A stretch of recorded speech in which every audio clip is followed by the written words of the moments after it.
Good morning. You're probably wondering why all the breakfast shots. Well, today's Memorial Day, and if you're unaware, there's a big fitness challenge called the Murph challenge, or just in CrossFit we call it Murph. It's this ridiculous workout, which I'll show you guys what it is because I get the numbers mixed up. I think it's a mile run into 100 pull-ups, into 200 push-ups, 300 squats, and once you've done all of that, you then do another mile run. And that's a lot. It's a lot. I decided I wanted to document today a little bit because I'm trying Murph for the first time solo. I've done it in different variations. There's a way you can partition it and do it for rounds. There's also a partner Murph where you split the work with a partner. But I want to do this for some reason and see what happens. On my IG story, I put out the question, like, guess how long it's gonna take me? And I cut in a clip of Schmidt screaming all day from New Girl. I don't think I can show that because copyright. But if you've seen that clip, it's very intense and how much he says all day. But somebody then replied and said, hey, I'll give you 50 minutes. And I was like, that's a lot to live up to. And they said 70 minutes with a weight vest. Oh, by the way, the prescribed version of this workout includes a 20-pound weight vest, in case you didn't know. So we're not gonna do a weight vest. I've got a weight vest of my own. It's called body fat, which we're also trying to lose. So I've gotta get some gas. I've gotta get some extra water and Gatorade because this is going to be about an hour or so workout, and we'll see what happens when we get to the gym.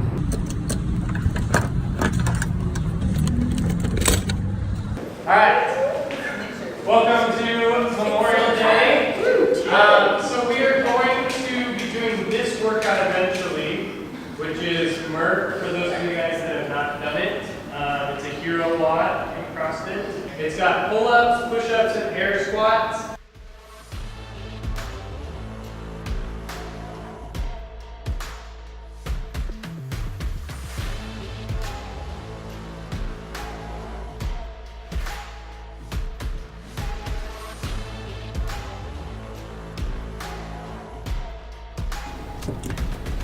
All right, just finished doing Murph for the first time solo. And it was in fact a mile run, 100 pull-ups, 200 push-ups, and 300 squats, followed by another mile run. And I posted about it on my IG story, and I had some times shot back to me as far as people guessing what I would get. And thank you for those who believe I'm more fit than I actually am. One guess was like 47, 50. Someone else was like 50 minutes. And my expectation was honestly 75 minutes. But we finished with a time today. I finished with a time today of 67:07. So an hour, 7 minutes, and 7 seconds, which it's not bad for my first go around, so I'm not disappointed. Quite honestly, I was really intimidated by this workout. Wasn't sure if I was going to finish it all. I got like the first 20 pull-ups in, and I was like, this is not going to happen. And it happened. So I'm pleased with today. Can't complain about those results.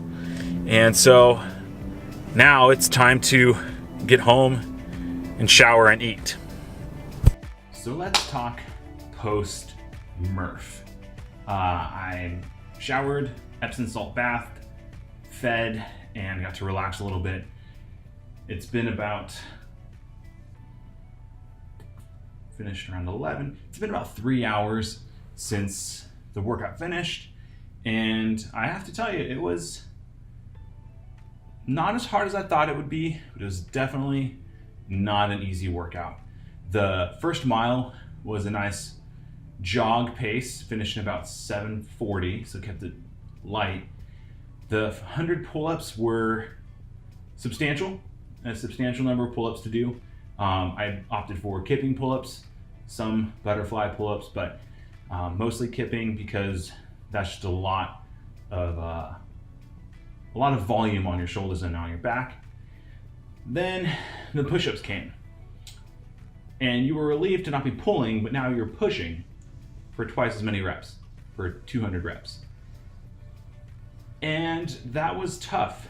They weren't the prettiest, but they got done. And then came the 300 squats.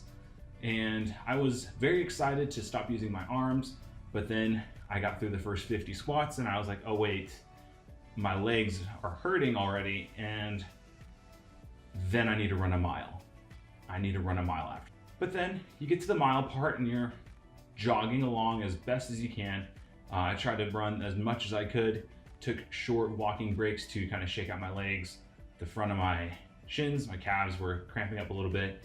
But all in all, it was a good experience. And going into it, I thought I might not finish. I might not get to the end. I might not finish that last mile. And I did it, despite the internal dialogue I had going on in my mind. And I think that's the takeaway for this experience, and that I wanted to share with you, is you begin to believe and become what you tell yourself you are. I saw a post by someone sometime earlier this week that kind of played on that, and that's something I've been mulling over in my mind. And whether it's a workout, a change of career, a passion you want to pursue, whatever you believe to be true will then become true, because it's your mindset that will define and dictate how you pursue those endeavors. And so from the very beginning, you can already be beat if you think you're not going to make it. And personally, that's something that I'm wrestling with YouTube, with being a photographer, with potentially going freelance, with all these things and all these goals I have. It's hard to not doubt yourself. But the moment you doubt yourself is the moment you begin to lose.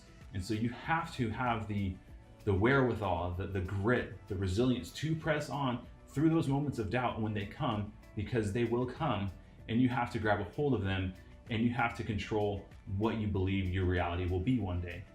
It's all up to you. You define what your reality will be, and you can control that and dictate that. Some circumstances may be more difficult than others for you to get around. There may be these daunting challenges that seem to be dead ends, but in fact they're only roadblocks, which we've talked about, the personal roadblock in this endeavor that I've overcome. And you have to just continue to push on.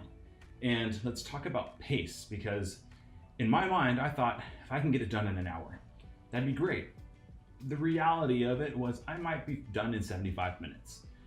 There was somewhere in between where it didn't get done as quickly as I wanted it to get done, but it also got done faster than I thought it would be. Where does that play out into life is, for personally me, I thought that by October, if I could have my job quit and I could be freelance, self-employed, making my own money, defining my own hours, and taking control of my life in that respect, that would be amazing. I want that so bad.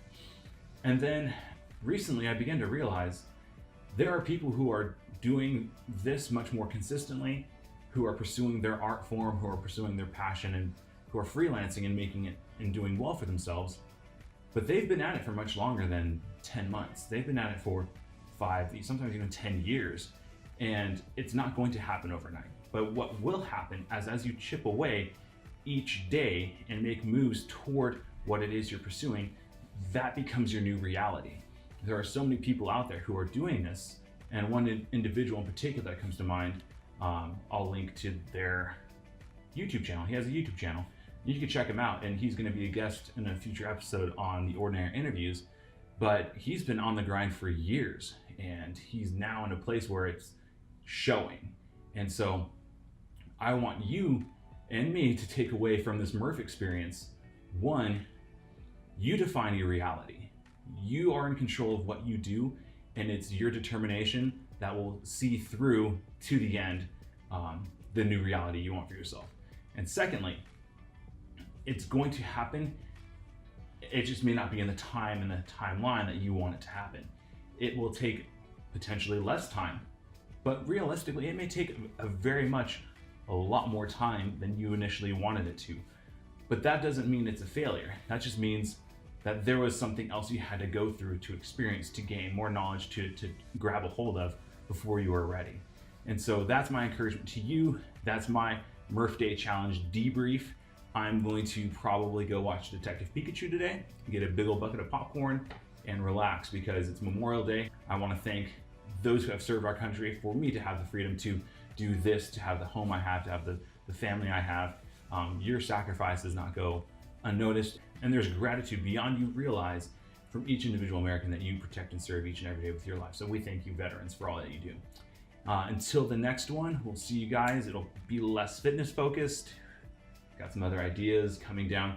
Check out the new kind of series I'm working on regarding cheaper, budget-friendly camera gear. The first one I did was on the M50 batteries. Real short, kind of playing with the new format and learning how to do unboxings well. I've got another one that I want to talk about, a filter that I got for my new 24-70 that is filming this currently. So we'll talk about that in a later date. Until then, I will see you guys on the next video.